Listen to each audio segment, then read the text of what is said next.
Welcome in to the first ever, the inaugural, the Addicts, a fantasy football podcast. My name is Peyton Stewart. I'm joined by my fellow co-hosts, Mason Mann and Haven Cox. Guys, we're starting this. We've talked about doing this for a long time. We're here. That's right. Yeah, we talked about doing this like 4 years ago. Kind of pushed it off, and now we're here just to talk some ball. Let's go. Absolutely. So this started, to give just a little background, during 2020 and COVID, we were bored, and fantasy football was pretty much the only thing going on at the time. And it was the summer. Dynasty trades were getting going, and we decided to make a Twitter page. And then once that started to go a little pretty good, we said we should make a podcast. And then we bounced back and forth. We never did it. And now here we are, Haven. Hey, it's a good place to be. We're going to do really good. At the end of the day, it's just boys talking ball. And we hope all y'all enjoy this and come for the adventure with us. That's right. Absolutely. So just to kind of get into it, our vision for this podcast, we recognize there are many fantasy football podcasts out there. We wanted to be a little different. We're not the best experts you will find on the internet. We are not going to bore you with stats and everything else. We are certainly going to try to come prepared and give good, engaging content, but we want to just talk fantasy football and, what's going on during the week, what's coming up. And then, Mason, one thing I think about when I listen to fantasy football podcasts like we all listen to, we listen to very specific podcasts on redraft, Dynasty, Superflex, but we're not going to do that. We're going to talk about everything. Yeah. And just to give a little backstory, like what we're looking out of this is to be a community. Like we have been friends for a long time. Me and Peyton grew up neighbors from each other, like right down the street. And me and Haven have known each other since high school. Peyton and Haven lived together in college. So like we are a tight-knit group of friends, and hopefully can make that community with our listeners. But yeah, like we're going to be talking about it all. Draft, cutthroat, which is a new thing we've been doing. Haven, you want to talk a little bit about that? Yeah, for all y'all who have never joined a cutthroat league, it's pretty new. Basically, it's a large group. First year we did it. Yeah. First year, yeah. I almost didn't do it. It was like I'm in like 5 leagues. Like it. Yeah, I was in like 5 leagues, and I was like, I don't know if I want to do this. And I finally got convinced to, and it's been my favorite league so far this year. It's great. But we have 18 guys. We joined a couple of different friend groups. We don't even know half of them, what they look like, but it doesn't matter. It's fun.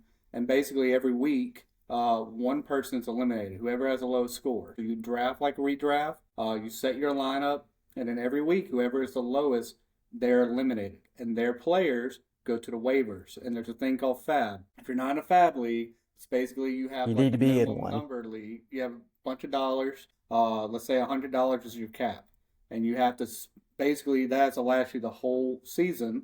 But if there's a player you want, I wanted Josh Allen. He was on the waivers week 2 because the guy got cut. I put in over half my fab, $50 to get him.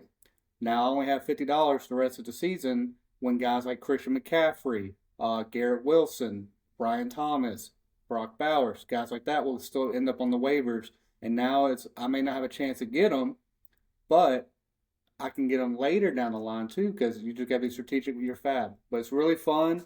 You never know who's going to do really good. I have Emeka Egbuka and Quentin Johnson. Who? Is One thing our listeners will learn. Haven has a problem with names. It has his own language, basically. His fault, but he really struggles with Can you say it one more time? Names. Emeka Egbuka. Yeah. That's right. You got There it. we go. I heard the Gronk version. Have y'all heard about that? Yes. Yeah. Emeka Egbuka. I can't not say it like that now. That's all I hear. We may not succeed a lot, but it will happen. It will happen. And one thing, I wanted to hit on was with Cutthroat. Like I said, we're kind of talking about that to start, but that is not our main league. Like I said, we just started it this year, and so we're kind of excited. It's new. And, we love trading and waiver wire, and we definitely are a fab league more than waiver priority league. That's how we've always done it, and we think that's the best way to go. So with Cutthroat, you can't do any trades, or at least our league does not do any trades. So whatever you start with in waiver wire fab dollars is what you have. And if you are like me, you had a very good team, probably the best team. I think I scored the most points each week for the first 5 weeks. Are you And my still in the strategy league, Peyton? was I'm not in the league. My strategy was I'm going to hold all my fab and let everyone else spend it. And then at the end, towards the end of the season, I'll be able to just build a super team. But How did then, that go for you? well, James Cook decided he didn't remember how to play football. Sam Darnold actually went off for me, but him and Christian McCaffrey, I think, were 60 of my 75 points. So, I yeah. think that is the right strategy, though. Like if you come out of the draft and you have a decent team and no early buys, that's the right strategy. Wait until a Christian McCaffrey or a Jonathan Taylor, who were both in your team, right? Yeah. I didn't have JT. I had Oh, okay. CMC, and I also had Jamison Williams, who has been awful, and Terry McLaurin, who got hurt, and I had Roma Dunze, who was on a bye. Hmm. So looking back, I probably should have went harder on the waiver wire the week that I had basically my entire team not playing, because what I've learned with the Cutthroat League, and this is the last, we'll touch on it, Cutthroat League, but that was it's the deepest league I have ever been in. I've rostered players I've never heard of, with 18 people, and so yeah, you have to really. It separates the people that know what they're talking about, in my opinion. And to move from that to transition into Dynasty, that is what my personal favorite is. I love Dynasty. It's not just because my team is incredible, probably the best fantasy team ever created, but it is what really separates, in my opinion, people that are active during the off season and will trade and make moves and do rookie draft, preparations, things like that. And that is my personal favorite. So, like I said, we're not going to talk about just one type of league. Uh, Really, we like any and all leagues. We still love redraft.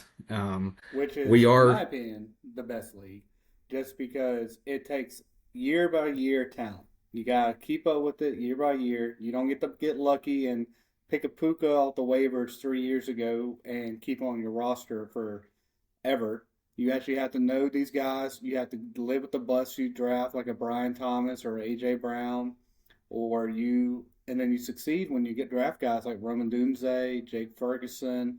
Um, it's year by year. It's that redraft that really kind of separates you.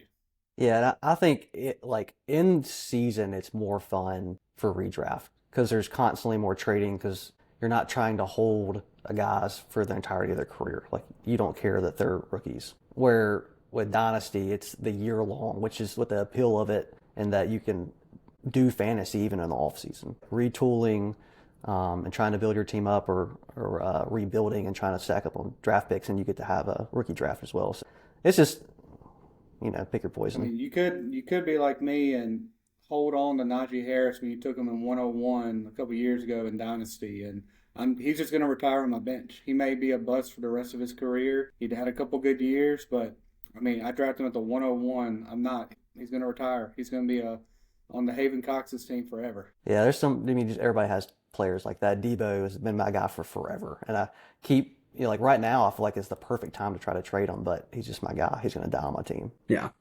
And that's to me what I love about Dynasty. On the flip side, when you do hit, like I remember I took Devon Achane with the seventh pick, and hitting on those rookie guys, and then having to you get to keep them for, I mean, their career if you want to, is special, and it just means a lot, Hmm. and it makes you get more invested, in my opinion. But But guess who like, has Bill Krosky, baby? Bill Krosky. Bill. yeah, Peyton's still not a I think believer. he's, I He's not a believer. still, I think he's Peyton good. hates fun. That's basically I what it is. think I think he is a fun Twitter name. I think he can have good games. All I'm saying, if I had him, I would be trying to trade him to someone like Haven, who would definitely overpay for a seventh round rookie. Three? Is he 23? year old running back. Yeah, something like that. Hey, I don't care how old he is. He has a theme song. I mean, that's how good he is, and he's gonna keep doing good. He's in my starting lineup this week. Him and Michael Carter. For anybody, so y'all know, my dynasty team is not that great right now.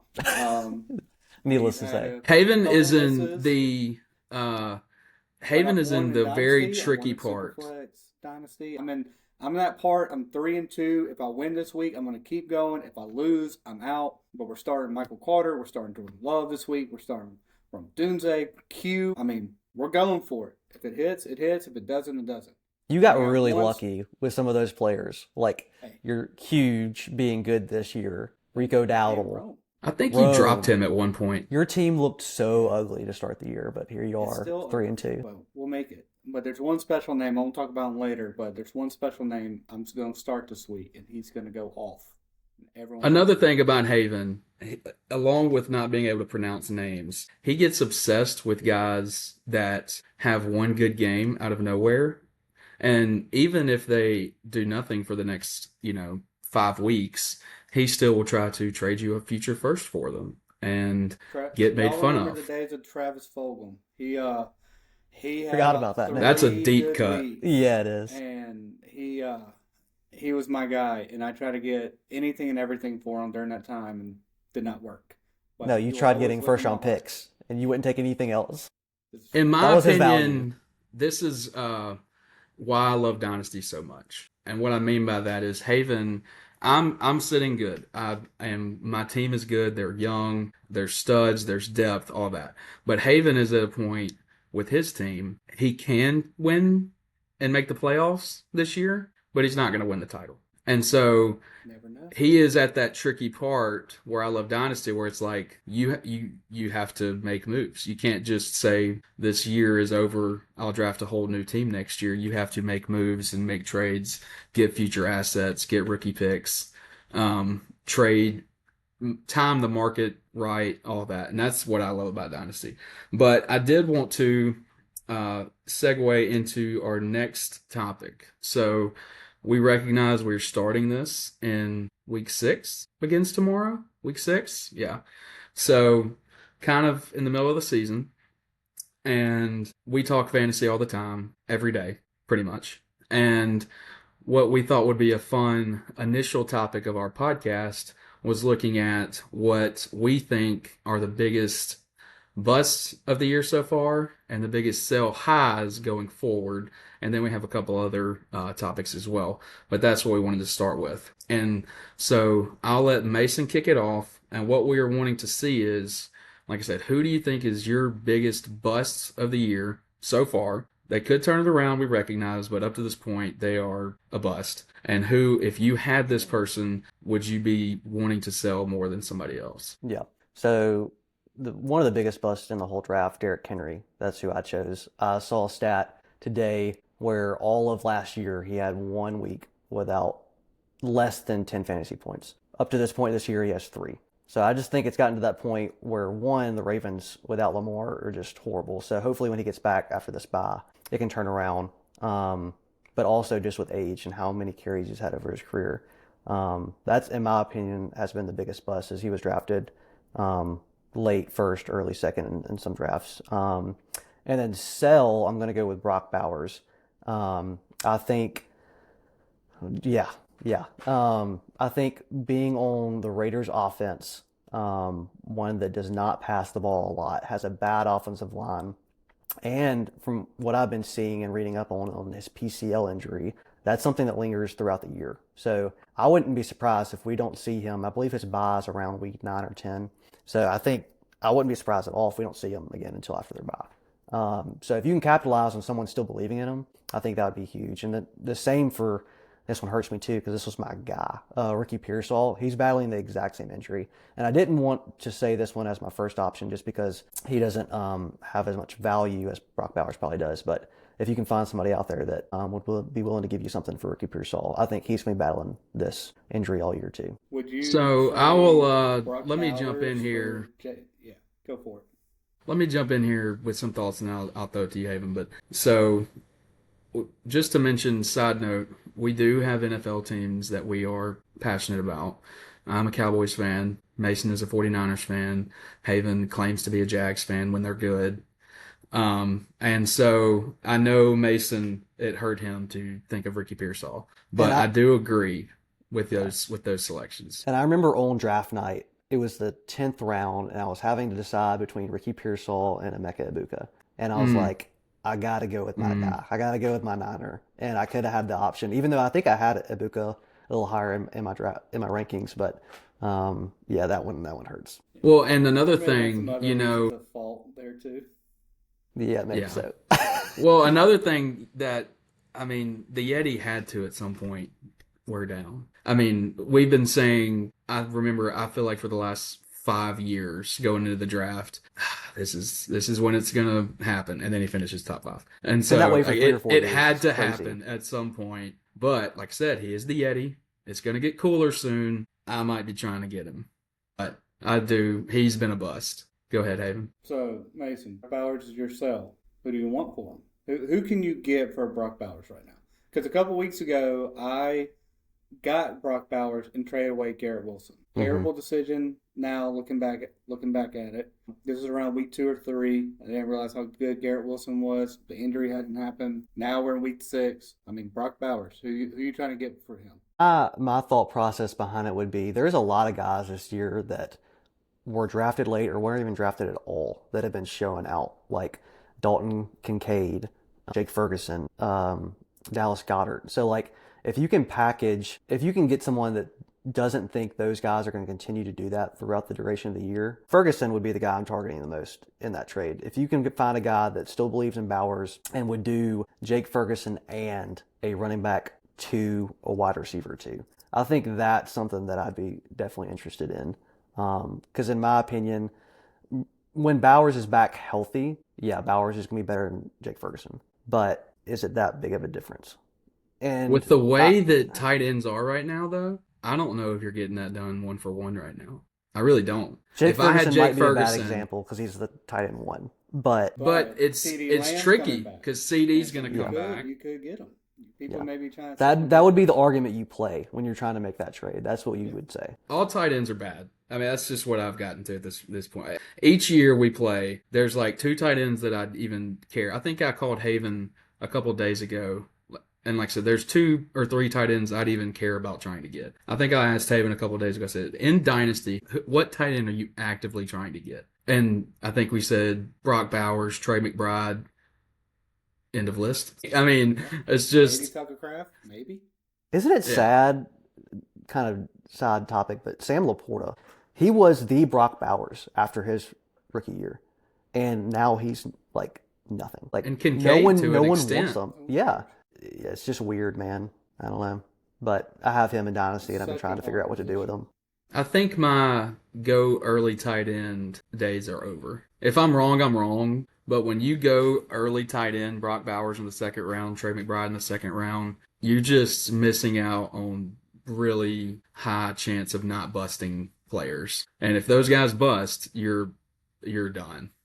I think if you go the onesie position early, quarterback's the better bet. Like we've seen, over the past couple of years, year after year, that the Josh Allen, the Lamar, the Hurts, those top 3 guys have been the top 3 guys for the past 3 years. So like you can feel pretty safe in taking them early. Where the tight ends, it's been a. But even with that point, and I hate going like you don't need to worry about injuries, people. I mean they're gonna happen, but don't ever bank on them. But Jaden Daniels, Lamar Jackson, those guys were drafted really early. Joe Burrow drafted really early this year. When you're in a onesie league, that hurts you. We talk about all the time. I mean, quarterbacks. Drake May was like a 12th, 13th rounder. Justin Fields, late rounder. Like those guys have been balling out, and onesie positions it's just dying. I mean, I got George Kittle in the 4th round, and I have Jake Ferguson, and I'm more shopping George Kittle than I am Jake Ferguson because I've seen what Jake has done. George, I have him, but he's been hurt, and I don't want to have that risk of him getting re-hurt. So, I mean, I think going wide receiver and running backs early, you just got to do it. And it's boring, it's chalk, everyone talks about it, but unless you really have a guy like Josh Allen, I mean, get your CeeDee Lambs, your Amon-Ra's, your Bijans, like, don't wait. Even 2nd rounders this year and 3rd rounders, we saw I mean, Kyron Williams. I'd rather have Kyron Williams. If you drafted Lamar or Kyron, right now you'd be happy that you drafted Kyron over Lamar. Yeah, and I completely agree with you in a 12-team league. I've learned the difference recently, like how big of a difference there is between a 10 and a 12-man league. With that depth that you can find on the waiver wire in a 10-man league, you can find those running backs and wide receivers late. But in a 12-man, you're going to be scratching. So in a 12-man, I would be reaching for a quarterback, but not in a 10. All right, Haven, who is your bust of the year so far, and who are you selling right now? Well, as a Jags fan, it hurts me to say, but the bust is Brian Thomas Jr. I mean, the guy, he gets the targets. I mean, he's at 36 for the season, but he just can't catch. He's forgotten how to catch the ball. I mean, they're not passing the ball just a ton this season anyway, and even the targets he's getting, he's not catching. So, I mean, Travis Etienne's running all over the place. Trevor Lawrence had, I think, 3 rushing touchdowns, something like that last week. I mean, Brian Thomas, for a either you got him late in the first or you got him early in the second. I mean, he just hasn't panned out, and I wouldn't want him on my team for the rest of the season. If you can get him, trade him away, trade him away. My sell is Ashton Genty, and there's one reason, and he's going to. He did it last week, and if he continues that, maybe a different conversation. But he doesn't get targets. Last week he got some. He got, I think, 8. But besides that, he just doesn't get the targets that a running back needs to be a running back 1. I mean, he was drafted as like the running back 4 this season, and it's not that. Let him. He has a hard schedule ahead. This is the time. Let him go off this week, and then try to trade him away. And then, if you can, Brian Thomas, I don't know when this is going out. People, if you're listening, hopefully this isn't too late for you. But Brian Thomas plays the Seattle Seahawks this week. They do not have their cornerbacks. Brian Thomas could have a big game. If he has a big game, ship him. Get him out of your team. Don't worry about the rest of the season. Get it. Just bye. Is it Mac Jones? Because last year when Brian Thomas Jr. was good, it was Mac Jones. Jones. I think it's Mac Jones. Those hurt. Not gonna lie. He was the prodigy, and it just hasn't. It's funny that he is now with the 49ers. Remember when the 49ers traded up to the 3rd overall pick and everybody was like Mac Jones or Trey Lance, and now Mac Jones is on the 49ers and Trey Lance is out of the league. Jags are 4-1, but it's not because of Brian Thomas. Yeah.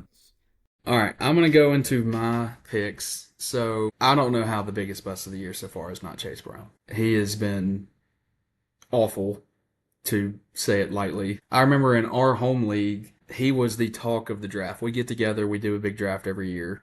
I mean, I think going into the draft day, he was probably going to go to late second, and he went in like the mid first, I think. 107, 108. He went at 7. 108, yeah.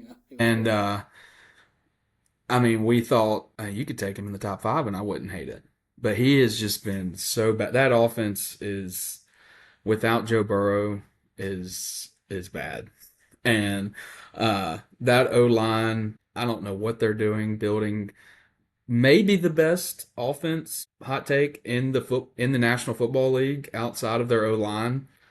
But when you have no O-line, you have nothing. And so he has been awful. And I don't know if you try to trade him, I don't think you're going to get anything for him. I think I'd just hold him. And maybe he falls into the end zone a couple times in a week and you try to trade him after then. But to me, he is the clear bust of the year so far. And my sell is a little different. Sticking with Mason's theme, I'm selling Trey McBride. And Mason and Haven both kind of looked at me weird when I said this. My reasoning is he is probably the one tight end right now that no one's saying has had bad games. He hasn't been a bust. He's been pretty consistent. So you might be saying, well, why would you trade him?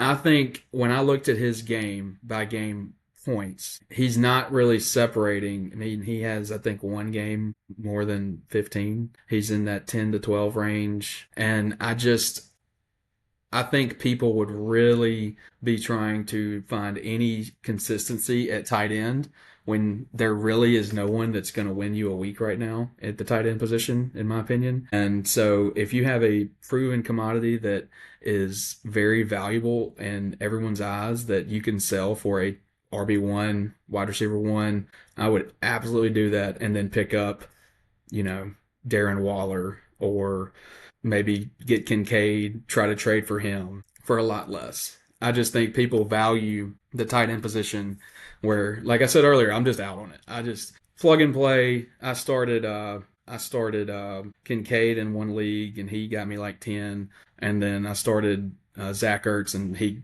goosed me. It's just, you just have to find somebody. And even if you have Trey McBride, he's going to get you 10 points. Maybe he scores a touchdown, but I think you can just get a lot more for him than he's really worth right now. I don't hate Now, that strategy. do you think about Chase Brown, Joe Flacco, quarterback now? Do you think that's No. Any difference? No, absolutely not. No. Joe Flacco, I know he beat the Packers. I don't know how he beat the Packers, but I'm worried about his health with that O-line. It's him versus 43-year-old behind that offensive line. He's going to die. Maybe he does dump it off to Chase Brown 40 times a game. It could happen, but no. Going to trade for a bad 43-year-old quarterback, I didn't really understand. But bring Jameis, man. Go get Jameis. You're not going to win anyway. Be fun. They are robbing us of so much fun. Why is he sitting behind Russell Wilson as the third string on the Giants? Put him somewhere. We deserve it. Think of Jameis throwing deep balls to Jamar Chase, T. Higgins, dump off to Chase Brown. That would be the most fun offense in the NFL. And a lost season for the Bengals. I can't imagine Jameis cost that much. 6th, 7th round pick for their third string. Yeah. I don't understand it. But maybe I'm not a GM of the NFL team. Too high of an asking price. He's great for the team morale. That's fair. He might be a morale guy. Look how good the Giants are this year. He's just vibes. Ever since Dart started to become the quarterback, you got Jameis on his back, loving him, giving him the W every game. They have a handshake. You have Cam Skattebo. It's all the morale is just up in the Giants. It's fun to watch them right now. Yeah, it's just why would weird. You want to get rid of one of the guys who brings the swagger? I guess. I don't know. You're probably not going to get much for him. In all honesty, he's fun, but I just think you should try to go get him. All right, let's go to our next category, the biggest steal of the draft up to this point, and our biggest buy low. And I'm going to kick this one off. So my biggest steal of the draft is Keenan Allen. He went in the 17th round in our draft. I would imagine if you're listening to this, there's a decent chance he was undrafted because they had Ladd McConkey. I guess somebody might have believed in Quentin Johnson before the season. Why didn't we see this coming? Keenan Allen has been consistent since he started playing football. And he's wide receiver 14, 15 right now. He went in the 17th round, and he's just consistent. And in redraft, we just didn't even acknowledge him. We're like, oh, yeah, he's old. But he has just produced every year he's played football. And I looked back at our draft board today, and I was like, why did he fall to the 17th round? Why are we taking these guys over him? And I think the thing is, you could get him. I still think people probably don't say, I'm not getting rid of Keenan Allen, and he's the wide receiver 14 right now. I feel like you could get him fairly cheap. He's weird, because I was thinking just then, I would love to be selling him right now. Because of his age, and I don't think it'll last the entire season. I think we'll start to see Ladd start to pick it up. So I don't know. But also with Marion going out for 4 weeks, you have to think that enough to pass the ball more. I don't know. He's a weird player. You could see both sides of it, but I like that one. Yeah. My buy low is Ted McMillan. He's been consistent. He might not be super cheap because he is a big name and he's done well as a rookie, but I think he is about to really, really go off. Maybe finish as a top 10 wide receiver. That offense is another one that is just so bad. I think Bryce Young is just going to realize that Ted McMillan is the only weapon he has outside of Rico Dowdle somehow getting 200 yards. But I think he's just going to pepper him with targets going forward. And he's legit. We watched him in college at Arizona, and that dude is good. And I think he's going to be a future, top 10 year in, year out player at receiver. So if if you can get him, for a low end wide receiver 2, running back 2 plus, and maybe the person you're trading him with thinks they're getting a steal. I'm really high on Ted McMillan. He has no And touchdowns this year. yeah, he has So no you got to touchdowns. think that's going to change. And he's wide receiver, It's going to change like, this week. he's top 20. He has the matchup this week to go off. He's going to be nuclear. It's Cowboys. Cowboys is Yeah. just, they're a There's fun the- team. They're great for fantasy. They're great on offense. So many great options in fantasy football on the offense. Javonte Williams reincarnation, he's like good again. And I'd forgotten he existed. And that really should have been the stud of the year up to this point. But he is electric at running back. No one saw that coming, which that's on us for thinking Miles Sanders was going to do anything. And CeeDee's hurt, but he's great. And now you have Pickens doing great. Ferguson's doing great. Dak's playing better than he's played maybe in his career. But they have to score 75 points to win any game. So, yeah, it hurts me to say, but anybody playing the Cowboys, if Julio Jones decides to come out of retirement, play him against the Cowboys, it's bad. Well, I appreciate you hyping up my guys because Javonte is my steal and my buy low. I think, Interesting. yes, it's a weird dynamic. It's crazy to think about where Javonte is now. Like, he was so hyped as a rookie after his first year, then had the injury, and then I guess it just took him a while to get back to full health. And now he looks legit. Like, it's not the Cowboys' offensive line. I think they're out 4 of their top 5 starters. So, like, he's working behind a bad offensive line, and he's still looking really good. But I still don't think everyone has bought in. I have him in our main league, and I have been that guy that's been trying to sell him because I didn't think it was. No, you have not. Every week. I've tried to get Javonte. Every week I've been trying to sell him, and people are telling me it's not enough. It's not enough. So maybe that has flipped now, but I still think it's a good opportunity to buy low. Not from me, but from somebody else. I forgot. I've sent you so many trades for Javonte, but I don't remember what the last one I sent, but I hesitated. I was like, that's just too much. And you declined in 30 seconds. And I was like, oh, well, okay. It was A.J. Brown and some other player that's been bad all year. We'll talk about him in a minute. Haven, who you got? All right. My steal of the draft is Cam Skattebo. This guy, he is stupid, but he is so fun to watch. He is going to run you over, but he will score while doing so. He is, you just got to hit that, man. It's what he does. And it's just the fact that we didn't know he was going to be this good. When you watch him in college, you're like, he torched everybody. He took Arizona State to the playoffs, and then he becomes a 4th rounder, and we're like, Tyrone Tracy, yeah, that's the guy. That's the guy. And next thing you know, he gets hurt. Cam gets opportunities, gets more opportunities. Boom, just blows off 3 touchdowns this past week. He was in the 10th, 11th round in our draft. You sat him on your bench. Now you're reaping the rewards. The dude is he's fun. You don't want to sell him. Keep him. We talk about team morale. He is your morale. Now, my buy low, no one talks about him, but he is I'm going to stop you right there. Yeah, go for it. Because I have a thought. I don't know how to say this. I'm learning as we're talking this out.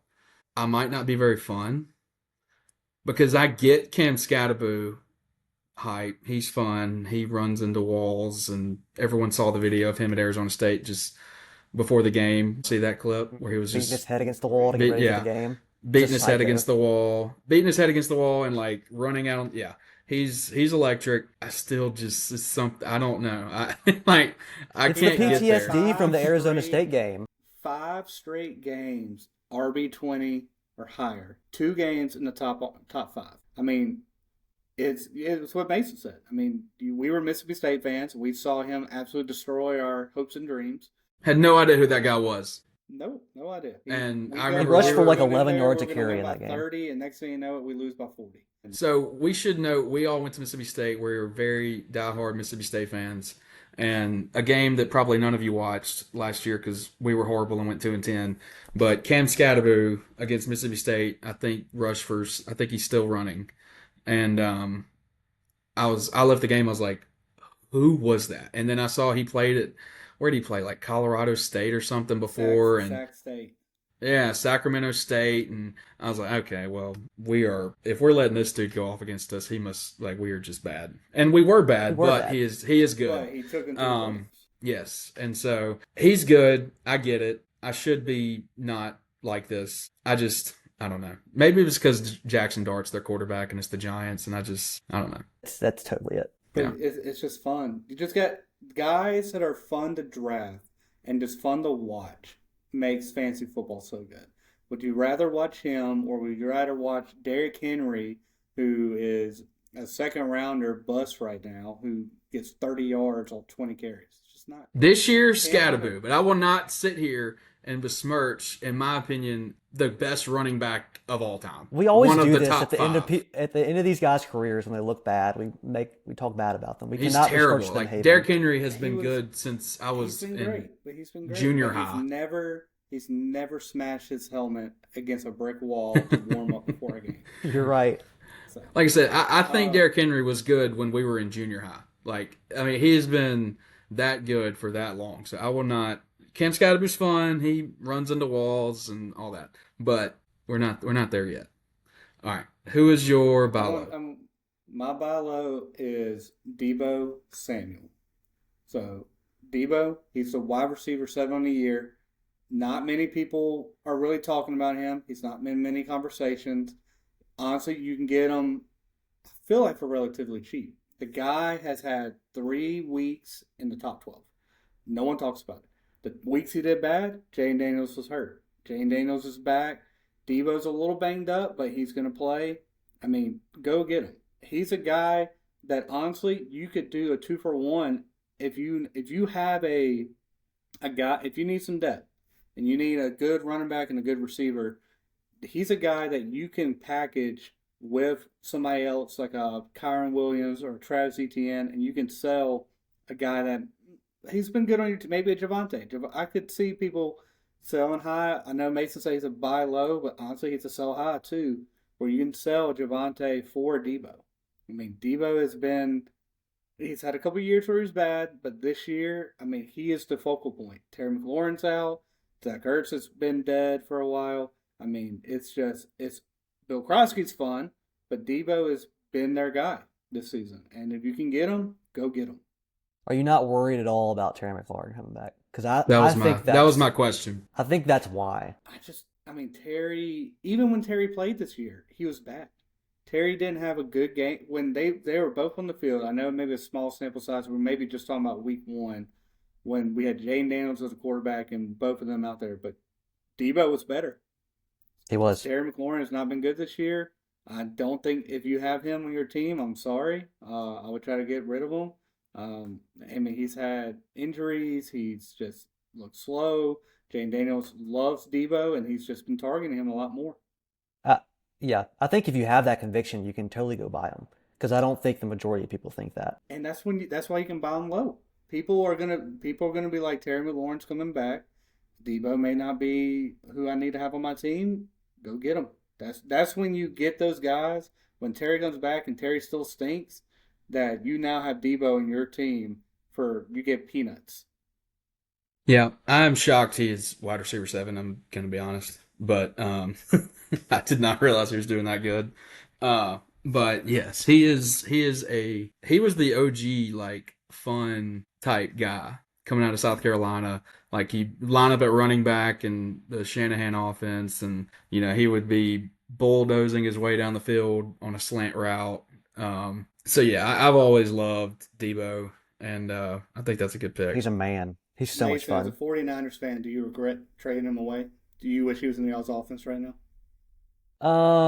Yes. I mean, our entire team is hurt. You need Everyone is anyone. hurt. You Yeah, need I mean, anyone. yeah. I would take Luke McCaffrey Yeah. from the Commanders. I'll take anybody.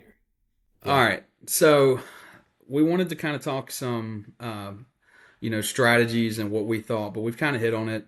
Early RB for 2 years now seems to be the way to go. And kind of leading into some thoughts for each of us. I went into the draft. I've been down bad. I finished last year. Do you want to talk about your And punishment? I had to trick or treat in July, which was awful. What was your And costume? a football. I was a giant football. And so, And he couldn't be done until he got candy from Five Houses. It yeah. was So Was it that, legendary. 6 for 6? Yeah. yeah. And so the whole league was at the draft and we did it on draft day. Everyone was, with me while we were doing it. It was fun for them, not me. And so that to say, I did not know what strategy I needed to go into the draft. I kind of just said, what happens, happens. Like, whoever falls to me, I'm taking best player available, was kind of, I guess, my strategy. I had the 101. I went Jamar Chase. So here's my first 4 picks. I went Jamar Chase, Brian Thomas Jr., A.J. Brown, and then Garrett Wilson. At the draft, I was thinking I did have 4 of my top 10 preseason receivers. And now I'm looking like I'm going to finish last again. So I'm just in my own head. I don't know how to draft. I can't figure it out. I think going forward, like I said, I've learned you just have to take the for sure running backs. And luckily, I got out of Jamar Chase a couple weeks ago for Achan and Justin Herbert, which would not get done right now.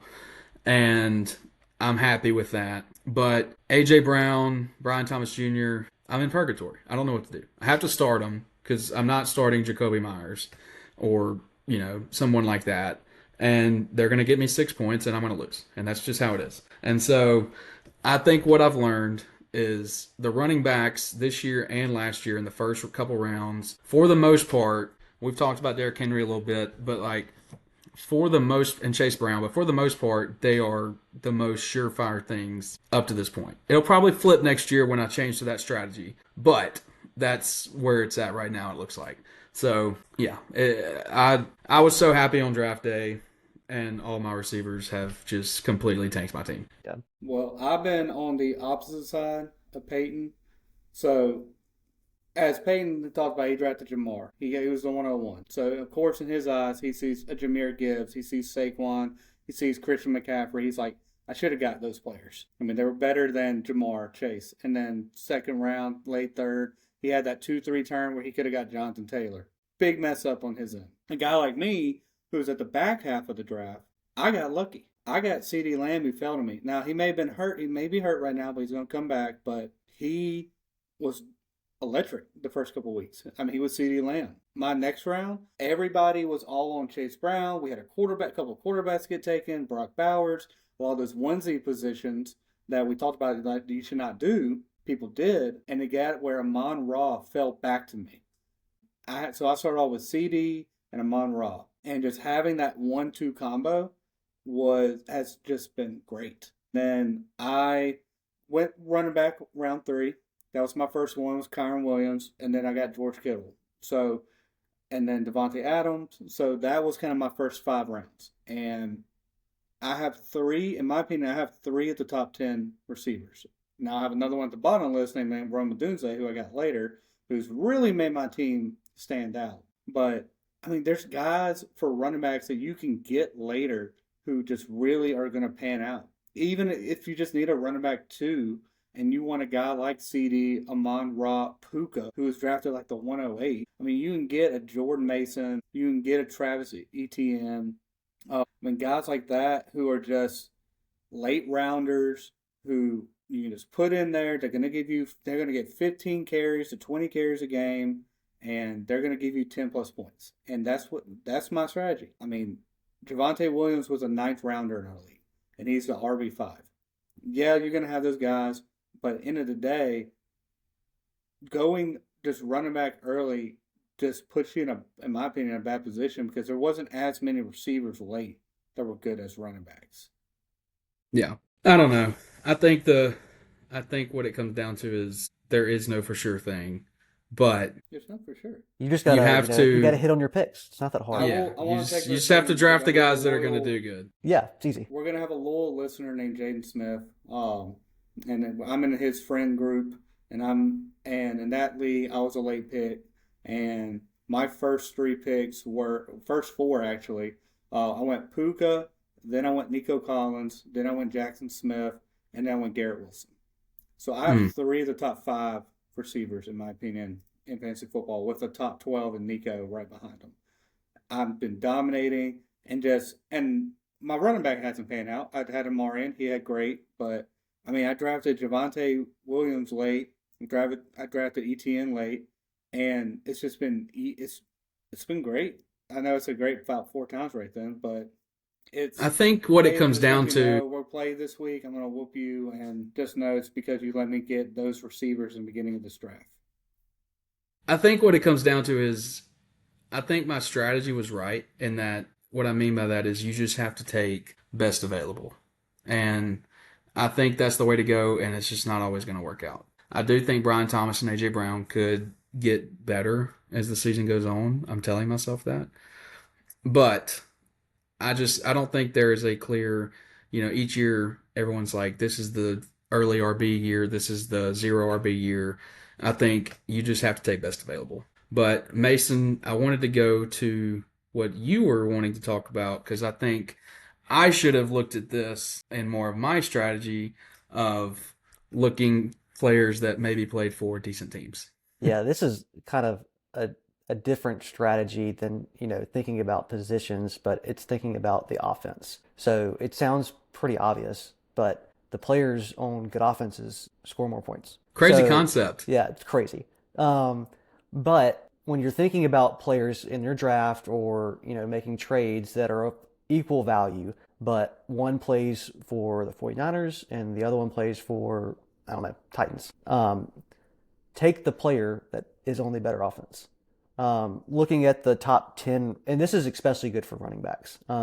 Looking at the top 10 running backs, it's CMC, Jonathan Taylor, Javonte Williams, James Cook, Jahmyr Gibbs, A-Chain Barkley, Bijan, Kyron. So obviously a lot of those are big time names, which might help Peyton's point of take those running backs early that are going early. But you see those guys at the top of this list that are on good offenses. CMC, Jonathan Taylor, Javonte Williams, James Cook. And the guys at the bottom of the list that maybe aren't on such good offenses where you have A-Chain, Barkley, Bijan. So if players are around equal value, and could be a tip for trades, we're in the middle of the year, so maybe thinking about trades, 1-for-1, equal value, take the player that is on the better offense. Yeah, I agree.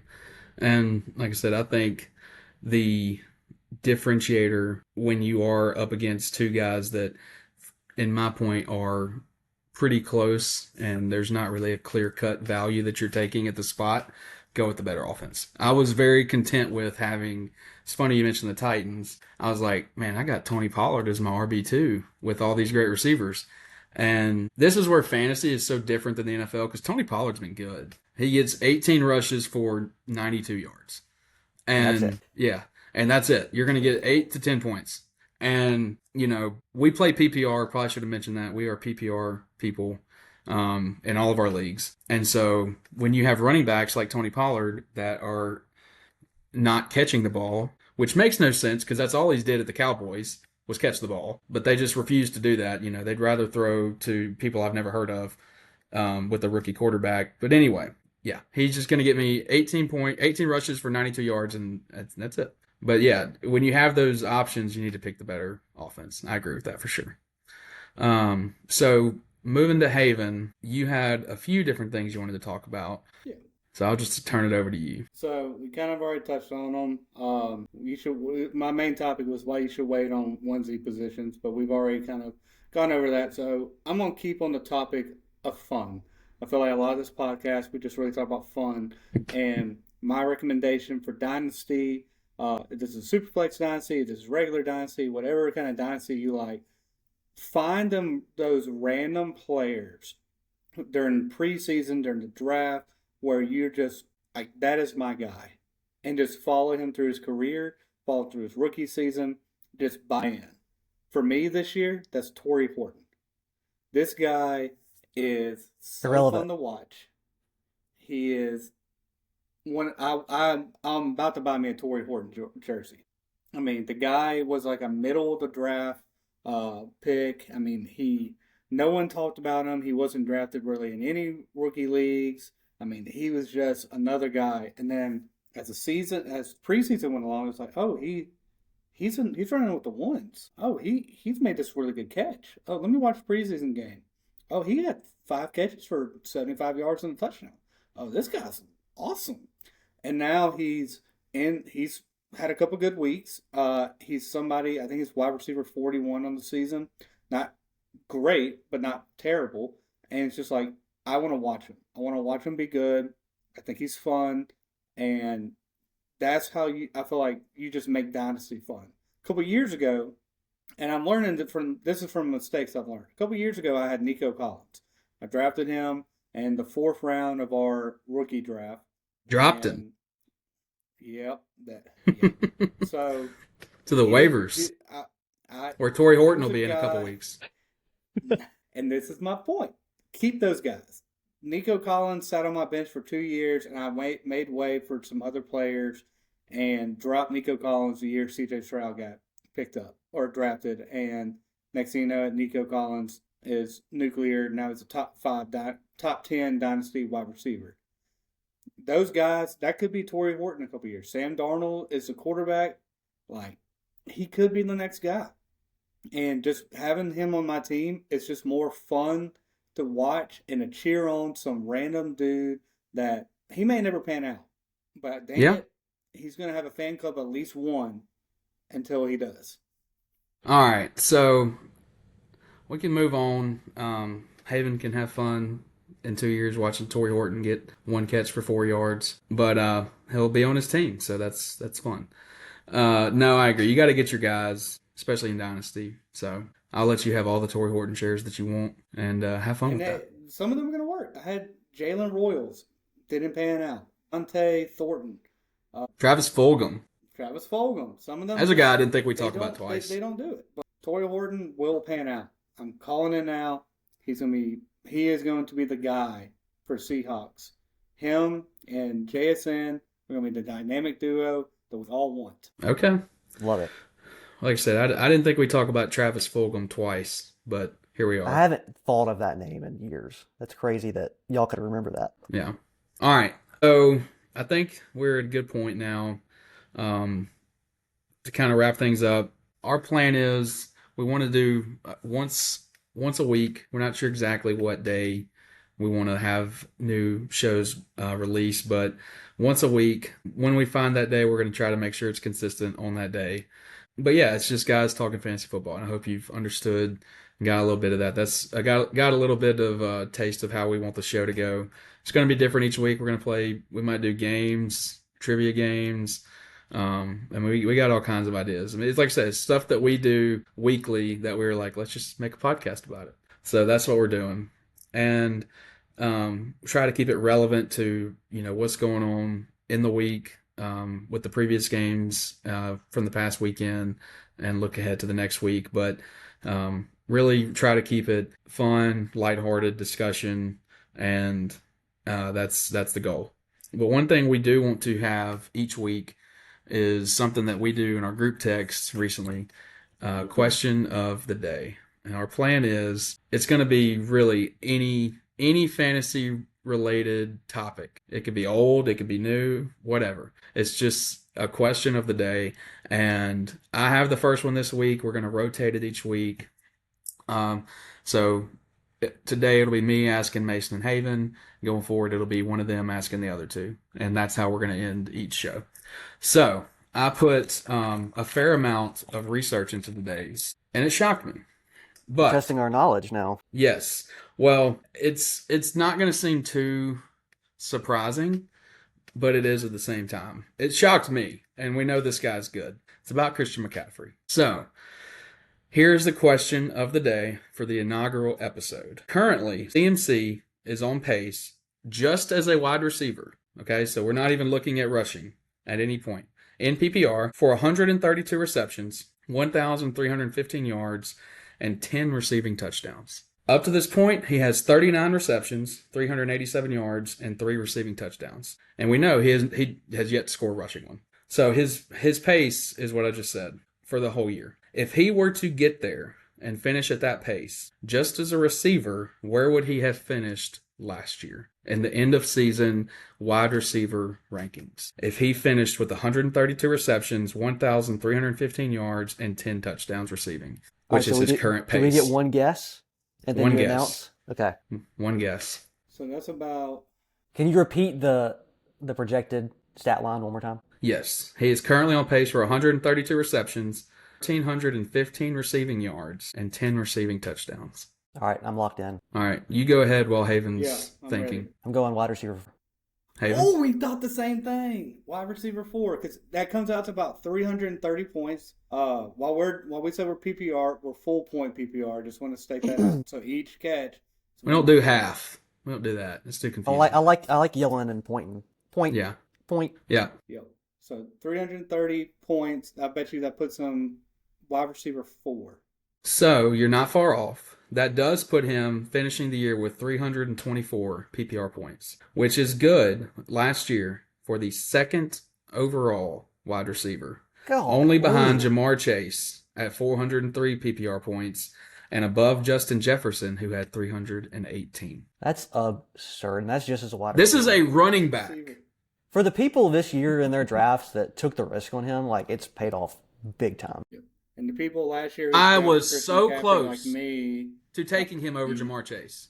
But I know Oh, you everyone weren't. that has him, no, I wasn't. But everyone that does have CMC, be thankful I did not, because he absolutely would have gotten hurt in the first couple weeks if I took him at the first pick. Peyton has been notorious in our league over the years to have some pretty bad luck. But yeah, the running back, Christian McCaffrey, is on pace to finish as the second overall receiver from last year. That's crazy. Yeah, I that don't blows my think he's mind. going I to know he's continue been that good. pace. Yeah. no, But, I mean, who else do they have? So, like, maybe he does. Jake Tongas. Yeah. But yeah, yeah. So trade for McCaffrey if you can. It's Yeah. probably Good not luck. possible. Maybe if you have Puka, that's about all you can do.